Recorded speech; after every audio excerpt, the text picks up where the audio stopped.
Good morning, everybody. It is a beautiful day here in Jalisco, Mexico.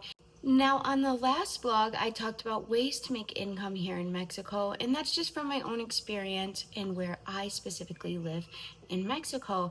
But those were just a couple ideas. There's endless amounts of opportunities here in Mexico, especially if you speak Spanish and English, which a lot of you are fluent in both.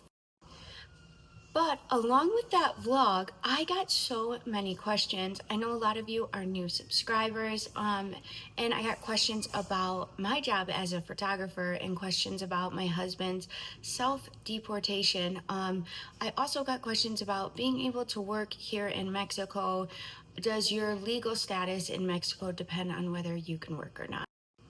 And something that might be a little surprising, which I just found out this year, so some of the kids that live here on our ranch were born in the United States, and then their parents came back to Mexico for whatever reason, and a lot of them go to school with my children.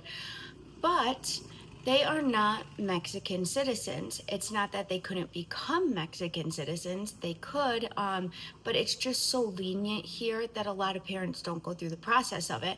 Now, for my family, we did go through the process of it, and my children have dual citizenship. But there's a lot of children here that do not, and I was so surprised by that.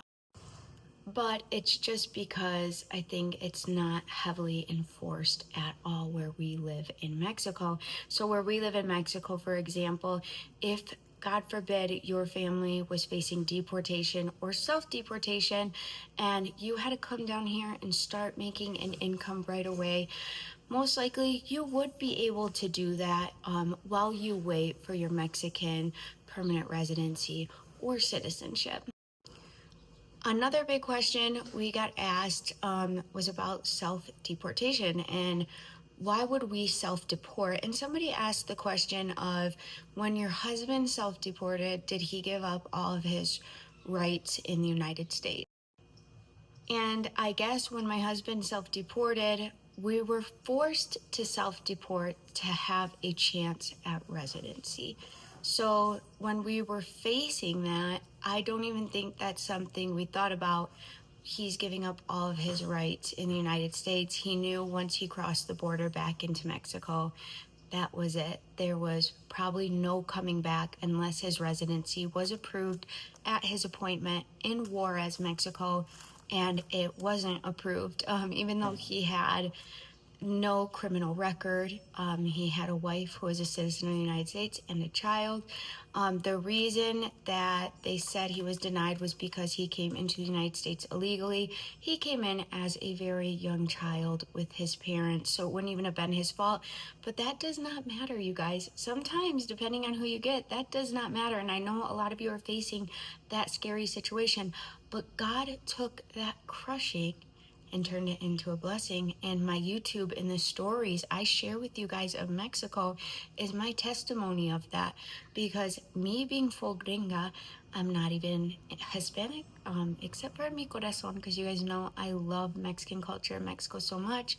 There was no reason I should have been able to thrive here, but I love Mexico, and I felt God calling us back here. Even after my husband got his residency and citizenship in the United States, and that was years and years and years of a process, we decided to come back to Mexico. God was calling us here. And now, seeing everything that's going on, I think there's so many reasons for that, and I get to show you guys the beautiful side of Mexico. So I'm going to try to answer a little more questions throughout the day, and I'm going to bring you guys on our daily routine here in the rancho. But first, let's get these girls off to school. My husband likes to take Cristiano first in the golf cart because Cristiano can practice driving, and then he picks us up. To school and then does not walk to school. No. Maybe when I was in high school, sometimes I'd sneaky skip school, but not when I was little like you. I used to have to walk to school in blizzards, like snow up to my knees. Yeah. Buenos dias. Mom, smell my hand. Let's go over here and wait for him. That little dog is following them to school. You need to go over here to get me. Oh my gosh, he connected a speaker to the golf cart.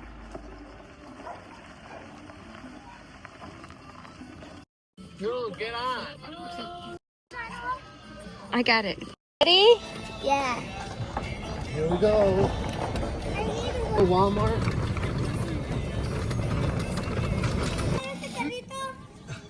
No sé. ¿Quién lo compró? Yo.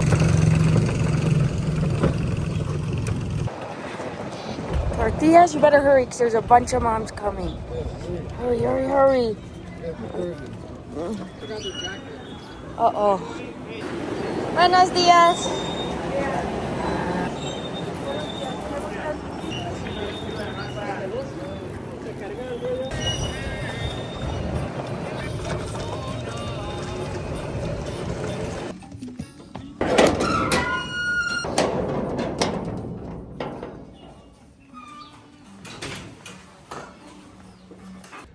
All right, now most of you guys know Abby stays home in the mornings, so I gotta think of what we want for lunch and throughout the day today. But I'm gonna wake up Abby and see if she wants to go grab some tacos with me and my husband, and then we also have to head out to Ocotlán to make a down payment for her surgery. And if most of you don't know, my daughter is getting knee surgery at the end of November, and here in Mexico the health system works a little bit different. So to even get a date for our surgery, you have to put like a quarter of the amount down first, and then that secures your date for the surgery.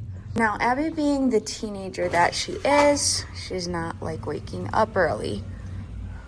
All right, we cleaned up the house, we got chores done. Let's go grab some tacos. I'm coming. I just real quickly had to grab a sweater before we go because it's actually pretty chilly out today. I'm coming. I'm not sitting in the back. I'll walk to tacos. Open the gate. Yeah, open the gate.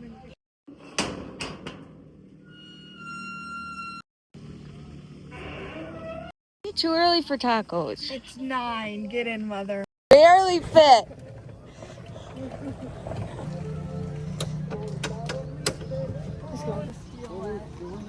Who's gonna steal it? Yeah, this morning. His mom's like, don't ask that. Buenos dias.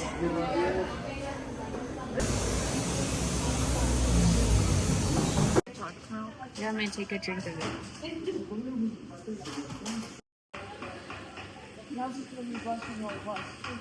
I'm not gonna rush anybody. I'm gonna get 2 more after this. Hey, hand me that one. That was way. No, I like this one. Here, This one's a good one. How much salsa did you put on it? The hot one? Have you ever tried it? No, it doesn't. It has 0 vinegar. No, it doesn't. They put chile de árbol in it.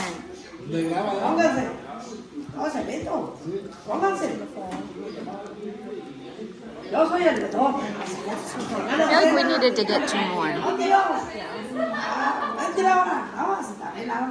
Amazing, huh?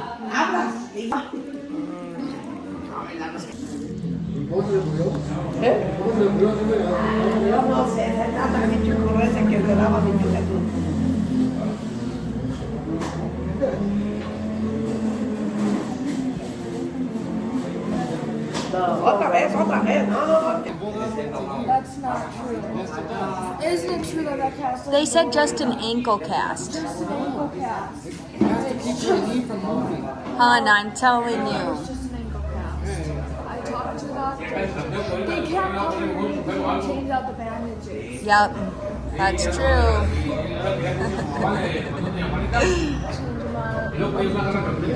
When the 2 most stubborn people in our family disagree, no one ever gives in. No one will give in. Each one will say a little comment for the rest of the day. All right. Ready? Gracias. Oh, the puppies. I'll go this way. They have a little... I won't be late. Man, you don't want to get the swap meet? The little... Oh. Okay. the little girls would.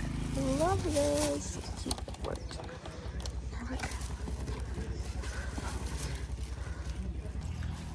Ponytails and clips.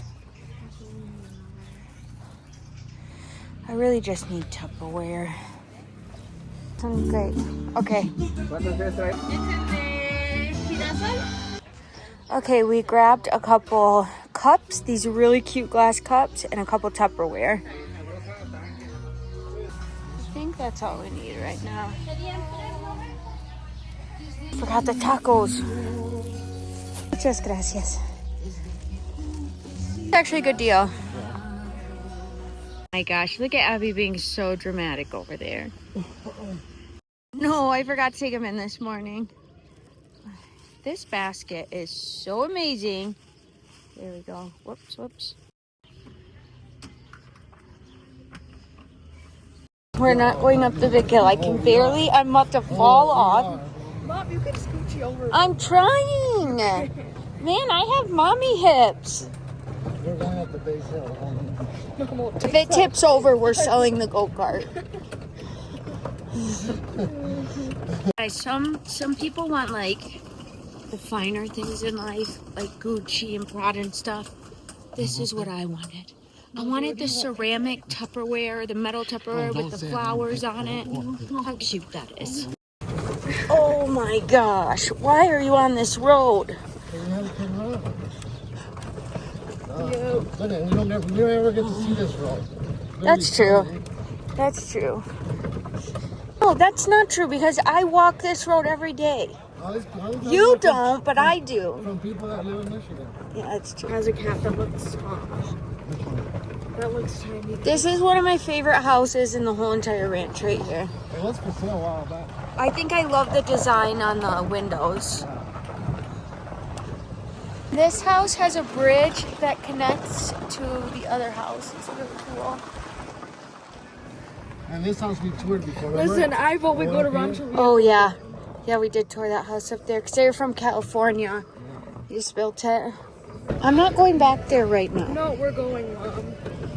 It's a pain in the neck. Well, everyone else. School? I don't know what it's for. I just asked Rafika. Pumpkin, you have to ask. I wasn't there the day that they did it. But you've been there every day since. It's at 90 minutes. There were Park two. in the shade. How are you gonna let Abby boss you around all day long? Okay, my baby is baby all baby. Park in the shade. So McLovin can't park in the shade. I'm not. So like you messed up. I'm not taking the pack of tortillas. Just take the pack of tortillas. No, I did that the other day and then I had to walk all the way back home. So I thought it was a lunch.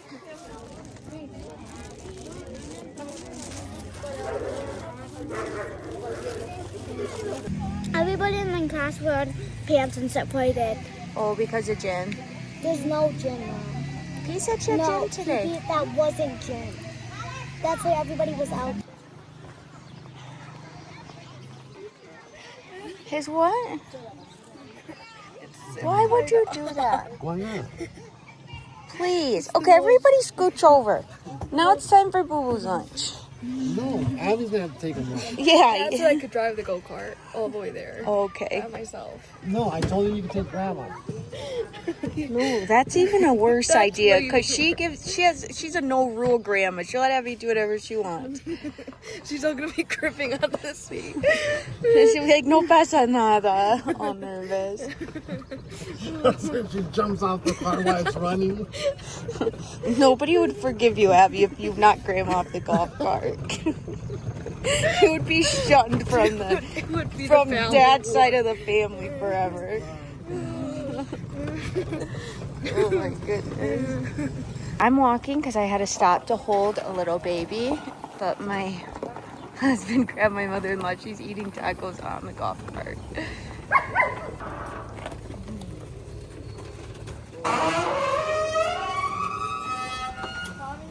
All right, now that we're back home and we had breakfast, Abby's gonna run and bring Cristiano his lunch, and then I am gonna head out to Ocotlán with my husband to go pay for the surgery. Okay, run your best. Ay, ¿cuánto? Oh, más. 4. ¿O más? Ah, sí, cuatro. ¿Más? Qué bonitas. Mira, Perfectas. mira. Yeah, I got all the papers. Love you. Remember to grab him a drink too.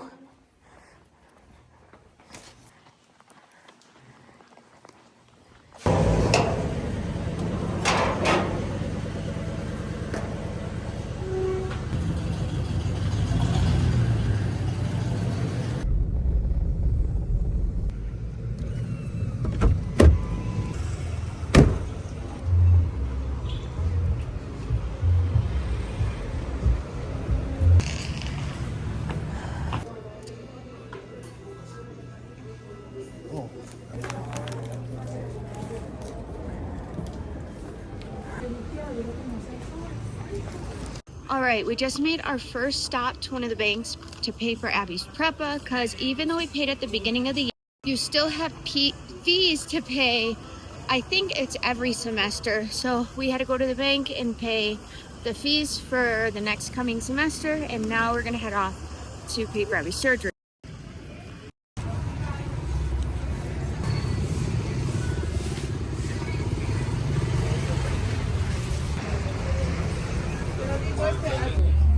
It's not it?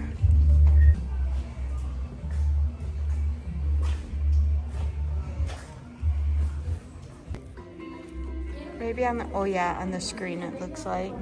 All right, we have the receipt. Abigail's appointment is booked. That was a tiny bit stressful, you guys, but we did it. Chile, el con todo.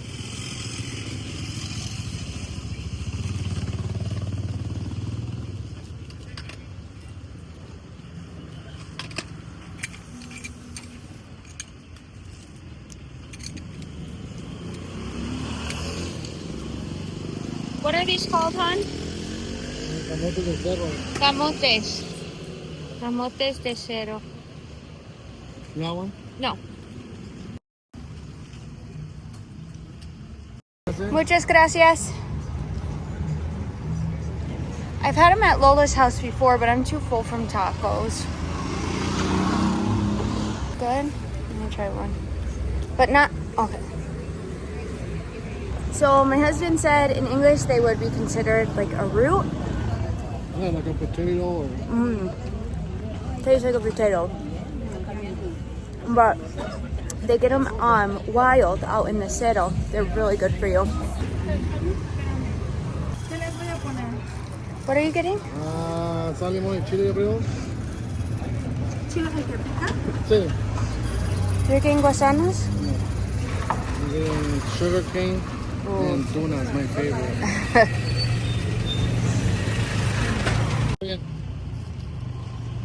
¿Ya está? Así. ¿Así no? Sí, correctito. Así está bien. Sí. Miren, le doy una bolsita de agarradera. Sí, gracias. De aquí está. ¿Son 60? Sí.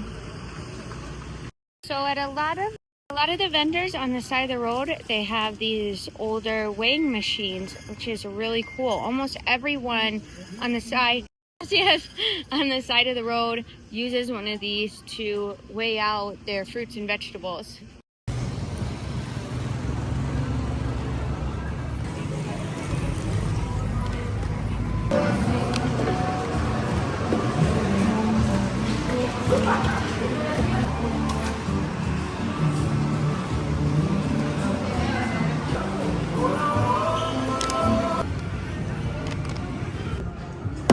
Now, before we head back home, a couple people had a question about my husband's self-deportation and kind of what is the difference between self-deportation and actual deportation. Why would we call it that for our situation?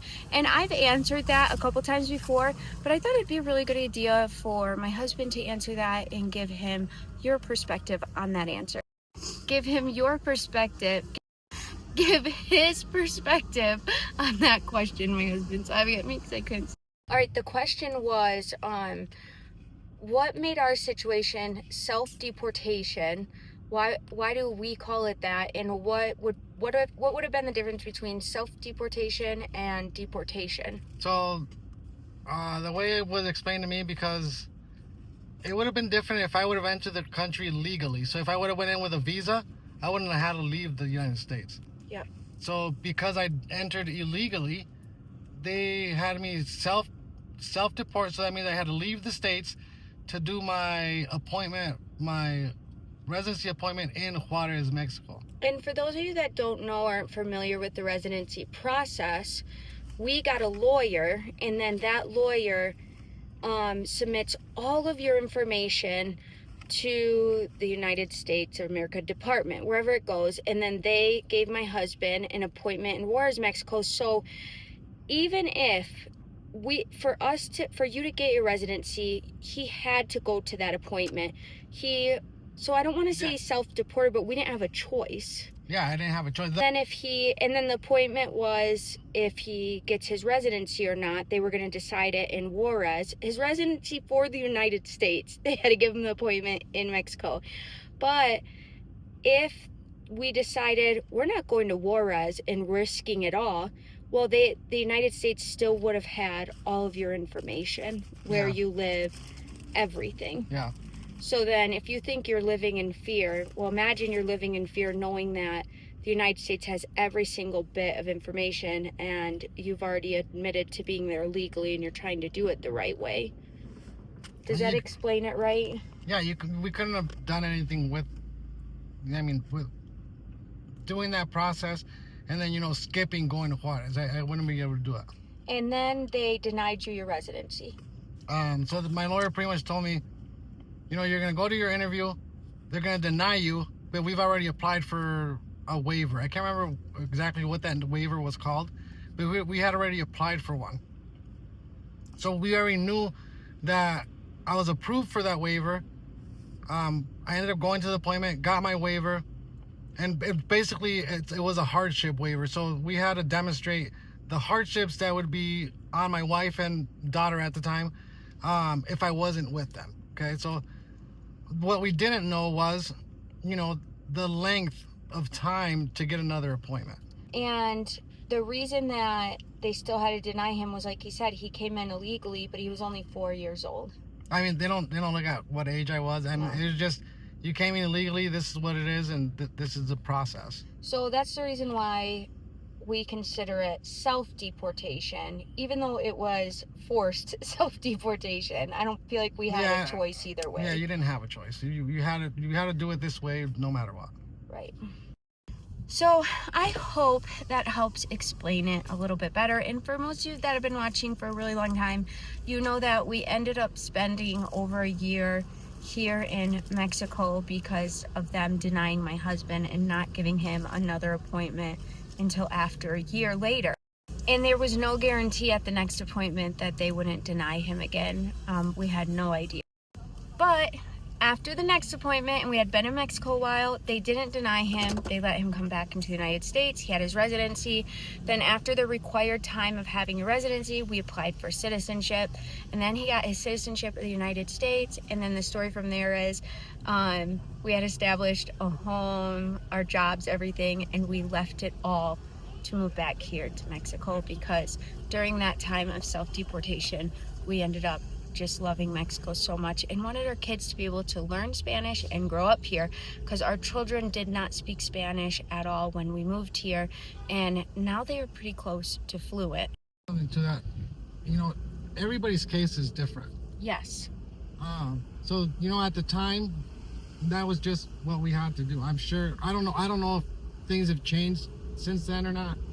But I'll give you an example. Like my brother, he came in with a visa, so he didn't have to leave the States. You know what I'm saying? Which is weird to me, because he just overstayed a visa. He didn't enter illegally. He did when he was a child, like you, because you and him came at the same time. Yeah, but then he ended up getting a change of status because he went to Spain through school. Yeah, through school. So he ended up getting a visa to go to Spain, came back into the United States with a visa, and that changed his immigration status to where he didn't have to leave the States. Right. But I will tell you guys, for my husband and I, during the residency and citizenship process, it was thousands and thousands and thousands of dollars with no guarantee. And me and our family, we gave up a lot so that my husband could get his residency and his citizenship. People ask me all the time, you know what I mean, how much money do I need to start doing that? I have no idea. You know what I mean? Because one thing is, you know, saving up for a lawyer and lawyer fees. And depending on what lawyer. We wanted a good lawyer that could get us through the process quickly without any problem. But then you have biometrics that you have to pay for in dollars and juarez. Then you have, you know, the amount of time that you're going to be in Mexico. Right. You know what I mean? We had to pay for all that out of pocket. So, you know what I mean? It's not like, you know, you can save up a certain amount of money and then that would be enough. I don't know if that works that way. And at the time, me and my husband, it wasn't even saving. It was like paycheck to paycheck. We were just barely getting by. There was no family vacations. There was no family trips, which our children still had a wonderful childhood. I was able to be home with them, and I would take them to like free museums, into the parks every single day. And that's why we still love walking, because we lived in Michigan, and I would take them through the sand dunes and hiking and things like that. It's free. Yeah, you figure out what to do and what's free. But I will tell you guys, it says in the Bible, God will restore the years you lost. Not the hours, the days, the years. And I truly feel like God has been restoring our years where we were faithful. And there was, of course, times where I felt like it was really hard, but I wasn't complaining like, why would you put me through this every single day? And it didn't put us through a deep depression. I knew working hard towards it, God would get us through it. And especially now, seeing the other side of it, because I really show you guys the beauty of all this, but it's hard to explain the hardship we went through during all of it. It just comes along with the territory, I guess. Right. You know, you're sitting in a foreign country. Mexico is foreign to me. I didn't remember any of it. I didn't know a lot of these people. I didn't know they were related to me. So you do go through, it's kind of like a grieving process, you know what I mean? You have mixed emotions about everything. You kind of feel betrayed. And, it's just a lot, you know what I'm saying? It's a lot, and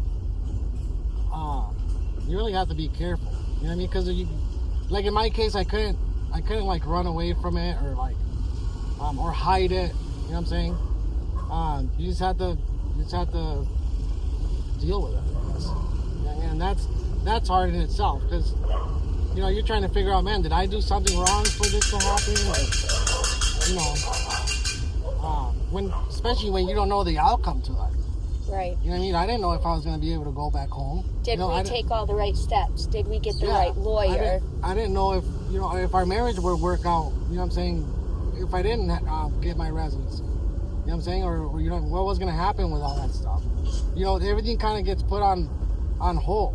You know what I'm saying? Because, like, you know, us having a house and all that stuff, you know, all that stuff gets put on hold. And I would like to comment on my husband saying he was worried about his marriage. I love Mexico, and I love the culture, and I love the rancho, but that's not for everyone. Even when my family comes to visit, they love it here and the people, but they would not want to live here. And some marriages don't survive that, because me and my husband come from different cultures and different families and things like that. I can see how it would have been very easy for someone to say, I am absolutely not giving up anything in America, in the place I was born, to live here in Mexico. Some people just wouldn't be able to do that, but I knew that I could persevere through it. And I do see, though, your perspective on being worried about that. I don't think at the time we were feeling that way, because, like, you know, we were scared. We still went to the States for 10 years.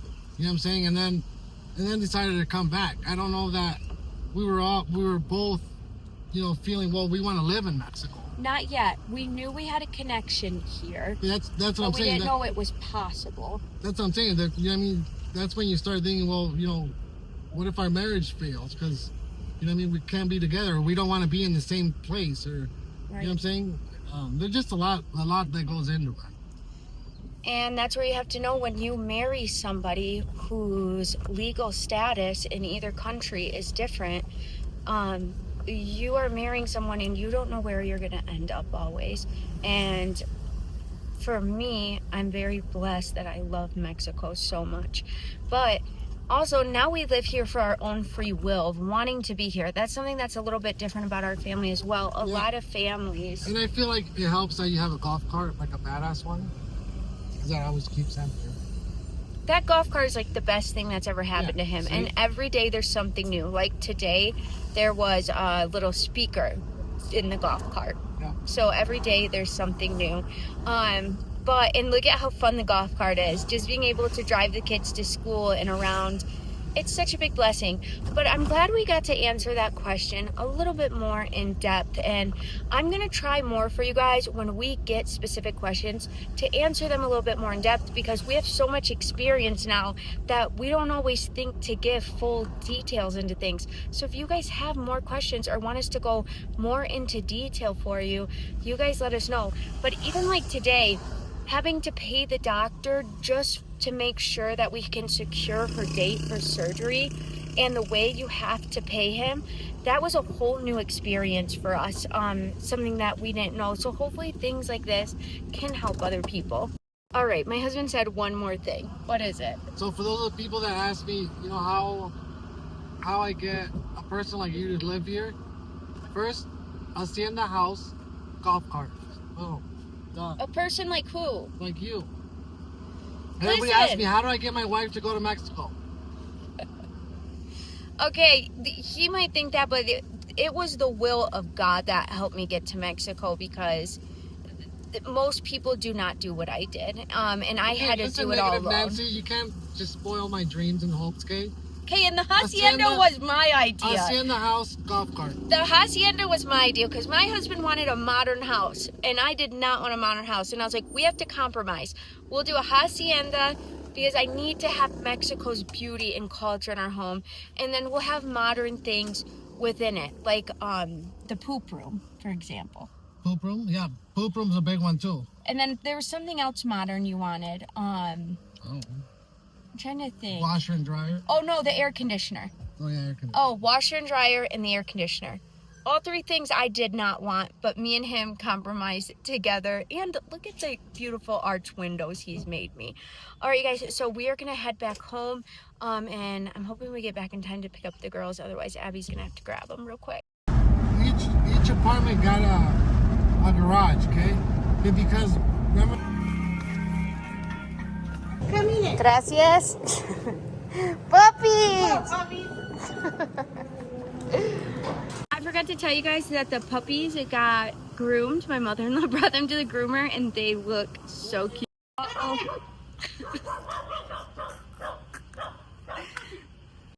Come on, inside. Puppies, you guys look brand new.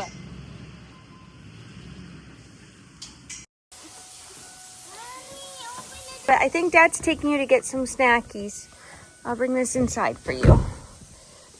Please just wait for you all day. I think today. I love you guys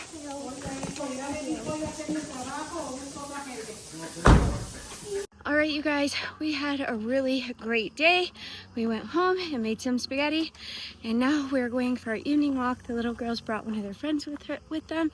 But I hope all of you enjoyed today's vlog. If you have not already, please like and subscribe. Let us know where you're watching from. Thank you, everybody, for all your love and support. Buenas noches a todos.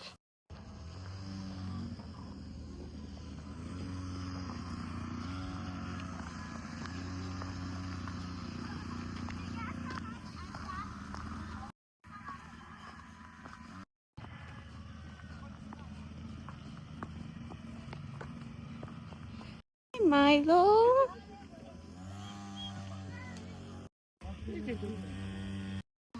If she can make it through it, we can make it through it. They're friends.